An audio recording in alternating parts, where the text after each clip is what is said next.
Two awkward love stories in NCIS, Sydney demonstrate what the franchise overall has been lacking in recent years and why the organic chemistry of NCIS, Tony and Ziva scratches such an itch among fans right now.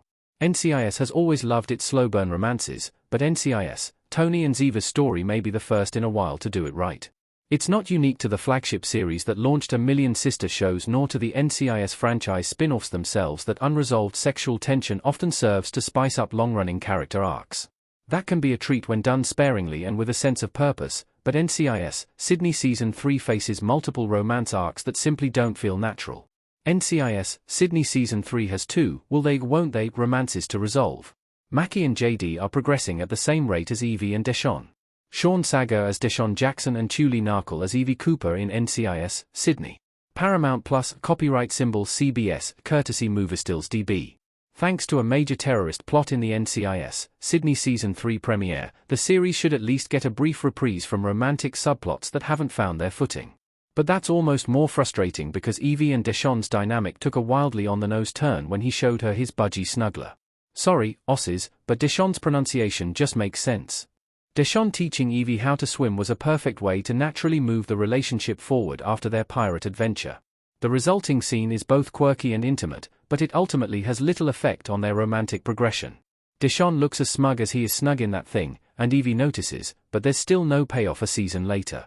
Evie and Deshawn are basically NCIS, Sydney's Tony and Ziva, something that started to become clear in the very first season when Evie reveals the partner she shares these humorous flirtations with is also the man she wants to hear her dying words.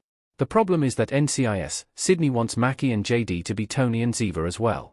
Although they've currently still neither snuggled nor smuggled budgies with each other, the story leading up to Evie first hinting at deeper feelings for Deshawn is one of NCIS, Sydney's best episodes.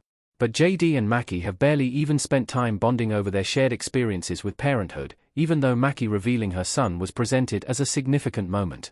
JD and Mackie have some cute moments that seem to suggest a possible relationship between the two, but they don't make sense. They feel so much like mere co-workers that paying off their relationship would feel inorganic, and it won't feel less so simply because the series prolonged it for a few extra seasons. This isn't a new problem, either. Slow burn romances haven't worked well in NCIS since Tony and Ziva. It can't be this hard to realistically show two people being single. Olivia Swan as Michelle Mackie and Todd Lasance as JD Dempsey in NCIS, Sydney. Paramount Plus, copyright symbol CBS, courtesy Moviestills DB. Looking at Tony and Ziva's relationship timeline in NCIS, it becomes quickly apparent why they worked so well as a slow burn. It took 2 full seasons for Di Nozzo and David to even trust each other enough that a future relationship might be possible, at which point they developed enough organic chemistry for fans to want to see it happen. The NCIS, Sydney couples can't say the same. Hints at their futures have been obvious since the beginning. Evie and Deshawn have significantly more convincing chemistry than Mackie and JD, but their relationship still feels so unearned by the actual story that it comes across as the actors' chemistry rather than the characters. And that's not unique to NCIS, Sydney. Gibbs and Lala's NCIS, Origins romance took so long to gain real traction that she might have died waiting. He took so long with Sloane in NCIS that she practically had one foot in Afghanistan by the time they even kissed. But Nick Torres and Ellie Bishop could be one of the most frustrating slow burns in NCIS relationship history. Much like with Gibbs and Sloane, there was an obvious romance simmering with Torres up until Ellie Bishop left NCIS.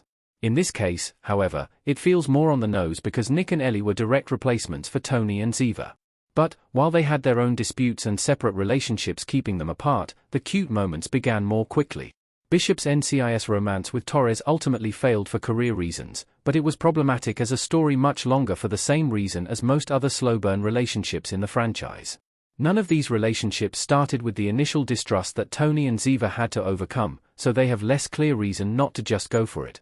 When there's no interpersonal conflict preventing the relationship and everybody's working in a place that clearly supports office romances, it's bizarre to see two characters flirt and go to goat yoga together before getting huffy about their own choices to date other people. It's also baffling because the solution seems extremely obvious. How NCIS, Sydney Season 3 can easily fix its current romance problem. Resolving even one of them would make a sizable difference. Sean Sager as Deshawn Jackson and Julie Narkle as Evie Cooper in NCIS, Sydney.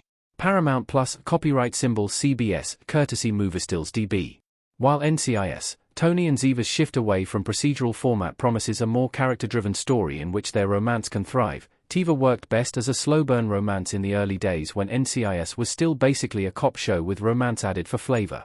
Having two such romances in NCIS, Sydney draws too much focus from the intended plotline. Naturally, the easiest way to manage this is simply to take one of them off the burner. Have one couple finally get together, or even have them decide against it. With their chemistry, Evie and Deshawn could reasonably resume their friendship if romance doesn't work out, and seeing them reach that conclusion after a disastrous date could provide comedic satisfaction. By contrast, it doesn't take a bad date to see that Mackie and JD haven't developed any further chemistry over 2 seasons. That subplot could be dropped with zero explanation, and it really wouldn't hurt the show's overall storytelling. Ultimately, it's not that NCIS, Sydney needs to feel more like what fans might expect from NCIS, Tony and Ziva. It's about recognizing what made Di Nozzo and David work in the first place. If Evie and Deshawn make better friends, or if Mackie and JD have zero chemistry, perhaps it's time for at least one couple to get the axe.